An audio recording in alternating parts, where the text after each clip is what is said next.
एक बात और निवेदन कर दूं, मान लेंगे? सही। तो जितने भी मुझे सुन पा रहे हैं, बेटा कहीं बाहर नौकरी करता है, वह अपनी घरवाली को ले जाने के लिए बोलता है, तुम भूल करके भी उसे मना मत करना। ले जाना चाहता है तो ले जाने दीजिएगा। धर्म यही है, नियम यही है। आप ये ना सोचें कि उसकी भक्ति आपके प्रति कम हो जाएगी। अपने हाथों से बनाइए, होटल पर खा लीजिए, आप आते जाते रहिए। तुम्हारी पुत्र वधू का मन है और उसको भी ले जाने का मन है। वो इतना संस्कारी है, वह कुछ आपको बोल नहीं पाएगा। आप उसको कहिए, बेटा हमारा आदेश है, अब बहुत दिन हो गए हैं बाहर, अपनी बहू को, पत्नी को संग लेके जाना।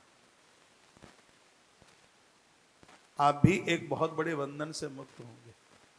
बेटा बाहर रहता है, बहू घर में रहती है, बहुत बड़ी जवाबदारी होती है, बहुत बड़ी जिम्मेवारी होती है और बहुत बड़ा बंधन भी होता है।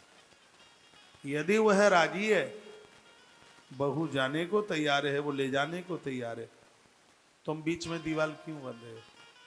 तो वही कथा मैं बोल रहा हूं जो पन्ने, बस मैं पर्दा डाल के बोल रहा हूं, इतना अंतर समझ ले आप।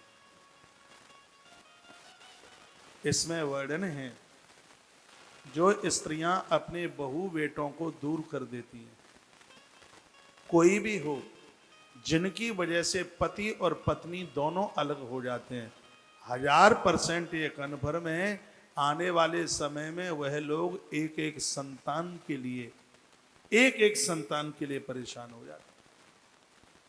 चाहे आप जेठानी हो, चाहे आप देवरानी हो, चाहे आप सासू माँ हो, आप कोई भी हो, आपकी वजह से कोई भी पति और पत्नी में दूरी न बढ़ जाए,